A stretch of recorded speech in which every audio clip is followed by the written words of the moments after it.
ग्राहकों का bank account number और आईएफएससी कोड। जी हां, दरअसल आपको बता दें कि 1 दिसंबर से कई ऐसे बैंक हैं जिनका विलय एक दूसरे में होने जा रहा है, जिसके चलते यदि आपका भी बैंक खाता इन बैंकों में है तो आपका बैंक अकाउंट का नंबर और आईएफएससी कोड 1 दिसंबर से बदल जाएगा। दरअसल बता दें कि बैंकों द्वारा खाता धारकों के पंजीकृत मोबाइल नंबर पर एक मैसेज के माध्यम से ये जानकारी दी जा रही है, जिसके चलते करीब 2 लाख खाता धारकों के बैंक अकाउंट के नंबर और उनके आईएफएससी कोड में बदलाव होने जा रहा है। यदि आपका भी बैंक खाता ओरिएंटल बैंक ऑफ कॉमर्स या फिर यूनाइटेड बैंक ऑफ इंडिया या पंजाब नेशनल बैंक या फिर देना बैंक या फिर विजया बैंक के अलावा bank of Baroda, syndicate bank, Canara bank, Allahabad bank, Indian bank और कॉरपोरेशन बैंक के अलावा यूनियन बैंक में है तो आपके अकाउंट नंबर में 1 दिसंबर से कुछ फर्क पड़ सकता है। हालांकि आपको बता दें कि बैंकों की ओर से यह जानकारी दी गई है कि इन सभी बैंकों के साथ में कुछ छोटे बैंक हैं जिनका विलय होगा, जिसके कारण करीब 2 लाख ग्राहकों का 1 दिसंबर के बाद खाता नंबर और आईएफएससी कोड बदल जाएगा। लेकिन बैंकों की ओर से सभी ग्राहकों को यह भी कहा गया है कि किसी को कोई घबराने की जरूरत नहीं है। इनसे उनका कोई भी पैसों से जुड़ा हुआ नुकसान इससे नहीं होगा, ना ही कोई उनका बैंक अकाउंट में कोई गड़बड़ी आएगी। और अगली खबर की बात करें तो कोरोना की दूसरी लहर का असर, सरकारों ने देश के इन राज्यों में 31 दिसंबर तक फिर से लागू किया लॉकडाउन। जी हां, आपको बता दें कि देश के कई राज्यों में कोरोना की दूसरी लहर शुरू हो गई है, जिसके चलते एक बार फिर से कोरोना का संक्रमण तेजी से लोगों के बीच में फैलने लगा है। हालातों को देखते हुए कई राज्य सरकारों ने अपने कई शहरों में नाइट कर्फ्यू लगा दिया है, तो वहीं कई राज्य सरकारें 31 दिसंबर तक के लिए लॉकडाउन को बढ़ाना शुरू कर दी है। इसी बीच आपको बता दें कि राजस्थान सरकार की ओर से राज्य में 31 दिसंबर तक के लिए लॉकडाउन को बढ़ा दिया गया है। साथ ही साथ यहां के कई जिलों में सरकार की ओर से नाइट कर्फ्यू को भी कड़ाई से लगाने की बात कही गई है। आपको बता दें कि अब राजस्थान में 31 दिसंबर तक के लिए लॉकडाउन को बढ़ा दिया गया है, तो वहीं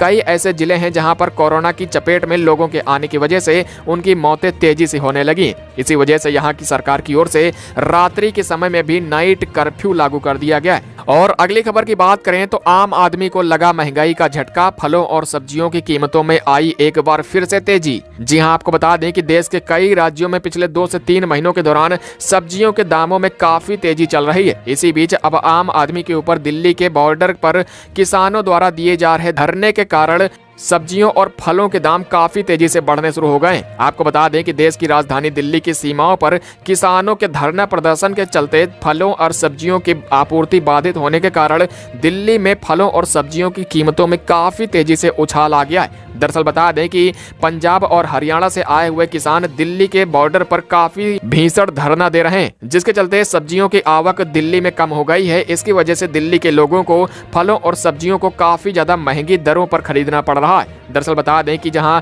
सेब की कीमतें पहले 80 से लेकर 100 रुपए प्रति किलो पर चल रही थी, वहीं आज दिल्ली में सेब 120 रुपए प्रति किलो पर मिल रहा है। इसके अलावा जो आलू पहले 40 से लेकर 50 रुपए प्रति किलो पर बिक रहा था, वही आलू आज 60 से 70 रुपए प्रति किलो पर दिल्ली के अंदर बिक रहा है। और अगली खबर की बात करें तो मौसम विभाग का अलर्ट, इन 4 राज्यों में भारी बारिश की चेतावनी, तो वहीं इन राज्यों में शीतलहर चलने से बढ़ेगी सर्दी। जी हां, आपको बता दें कि बंगाल की खाड़ी के ऊपर निम्न दबाव का क्षेत्र एक बार फिर से बन गया है। दरअसल बता दें कि मौसम विभाग की ओर से जानकारी दी गई है कि बंगाल की खाड़ी के ऊपर गहरे दबाव के क्षेत्र के चलते अगले 4 दिनों के दौरान तमिलनाडु, पुडुचेरी, केरल और आंध्र प्रदेश के तटीय हिस्सों में मध्यम से लेकर भारी बारिश हो सकती है। और इसी के साथ मौसम विभाग ने यह भी बताया है कि उत्तर भारत में आने वाले सभी राज्यों में अधिक कड़ाके की सर्दी भी पड़ सकती है। बता दें कि उत्तर भारत में बिहार, उत्तर प्रदेश, झारखंड, मध्य प्रदेश समेत कई ऐसे बड़े राज्य आते हैं जहां पर कड़ाके की सर्दी पड़ने की संभावना मौसम विभाग ने जताई है। और अगली खबर की बात करें तो ट्रेन से यात्रा करने वाले लोगों के लिए जरूरी खबर, अब बिना इस काम के किए नहीं कर पाएंगे सफर। जी हां, आपको बता दें कि यदि आप भी ट्रेन से सफर करने वाले हैं तो आपके लिए यहाँ पर एक जरूरी खबर निकल कर आ रही है। दरअसल बता दें कि यदि आप भी ट्रेन से सफर करके महाराष्ट्र जाने वाले हैं तो महाराष्ट्र सरकार की ओर से एक चेतावनी सभी यात्रियों के लिए दी गई है। दरअसल बता दें, महाराष्ट्र सरकार ने कहा है कि जो भी लोग ट्रेन से सफर करके महाराष्ट्र में आने वाले हैं उनके पास में कोरोना की निगेटिव रिपोर्ट होनी चाहिए, अन्यथा आपको महाराष्ट्र में ट्रेन से सफर करने की अनुमति नहीं दी जाएगी। महाराष्ट्र सरकार ने यह भी कहा है कि आपके पास में कोरोना की निगेटिव रिपोर्ट 4 दिन से पुरानी नहीं होनी चाहिए, यानी 4 दिनों के भीतर ही अगर आपकी कोरोना की निगेटिव रिपोर्ट है तभी आप महाराष्ट्र में ट्रेनों से सफर कर सकते हैं। और अगली खबर की बात करें तो बढ़ रहा है कोरोना का कहर, देश के इन राज्यों राज्यों में 31 दिसंबर तक बंद रहेंगे सभी स्कूल और कॉलेज। जी हां, दरअसल आपको बता दें कि देश में कोरोना का कहर सर्दियों के सितम के साथ साथ बढ़ना शुरू कर दिया है। आपको बता दें कि फिलहाल गर्मियों के सीजन में कुछ हद तक कोरोना संक्रमण काबू में आना शुरू हो गया था, लेकिन जैसे ही सर्दियों की शुरुआत हुई है वैसे ही कोरोना के मरीजों की तादाद में भी धीरे धीरे इजाफा होने लगा है। इसी की वजह से अब जम्मू कश्मीर सरकार की ओर से भी जम्मू कश्मीर के सभी स्कूल और कॉलेजों को 31 दिसंबर तक के लिए बंद किया जा चुका है। आपको बता दें कि जम्मू कश्मीर में भी कई ऐसे संक्रमण के मामले तेजी से बढ़ने शुरू हुए हैं, जिसके कारण यहाँ की सरकार ने ये बड़ा फैसला लिया है। और इसके अलावा महाराष्ट्र, राजस्थान, हरियाणा और बिहार सरकारों की ओर से भी 31 दिसंबर तक के लिए सभी स्कूलों और कॉलेजों को बंद किया जा चुका है। हालांकि बिहार सरकार की ओर से अभी कोई यहाँ पर एक निश्चित तारीख नहीं बताई गई है कि आखिरकार स्कूलों को कब खोला जाएगा, लेकिन महाराष्ट्र, राजस्थान और हरियाणा की ओर से बताया गया है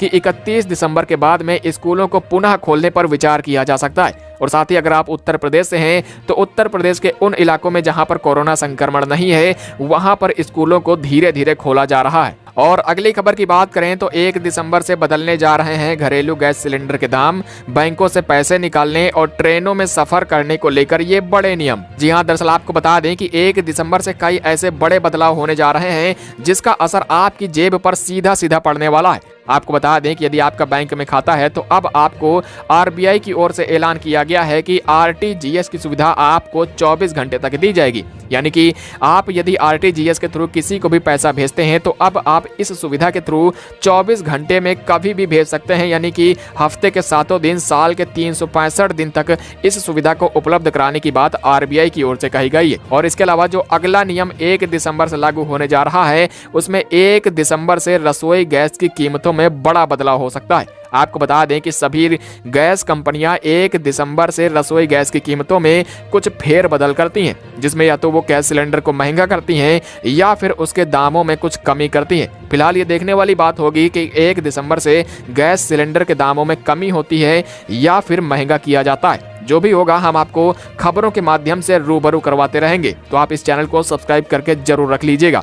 और साथ में अगर आप ट्रेनों से सफर करने वाले हैं तो 1 दिसंबर से रेलवे कई अतिरिक्त ट्रेनें चलाने जा रहा है। और अगली खबर की बात करें तो अब सड़क पर कोई भी हेलमेट पहनने से नहीं चलेगा काम। सरकार ने लागू किया नया नियम, कटेगा चालान। जी हां, आपको बता दें कि अब अगर आप भी कोई भी ऐसा वैसा हेलमेट पहनकर अपनी दोपहिया बाइक को लेकर सड़क पर निकल जाते हैं तो अब आपके लिए सरकार की ओर से एक कड़ा नियम लागू कर दिया गया है। दरअसल बता दें कि भारत सरकार के सड़क एवं राजमार्ग परिवहन मंत्रालय की ओर से कहा गया है कि जितने भी दोपहिया चालक हैं अब उनको BSI सर्टिफाइड हेलमेट पहनना अनिवार्य हो गया है। आपको बता दें कि BSI सर्टिफाइड हेलमेट एक मजबूती और क्वालिटी वाला हेलमेट होता है। यानी कि यदि आपका इस हेलमेट के साथ में किसी के साथ में एक्सीडेंट हो जाता है तो आपके सिर पर गंभीर चोट आने की संभावना बहुत ही कम होती है। इसी वजह से सरकार की ओर से BSI सर्टिफाइड हेलमेट पहनने की अनिवार्यता को लागू कर दिया गया है। तो अगर आपके पास भी कोई ऐसा वैसा खराब या घटिया क्वालिटी का हेलमेट है तो अब आपका चालान कट सकता है।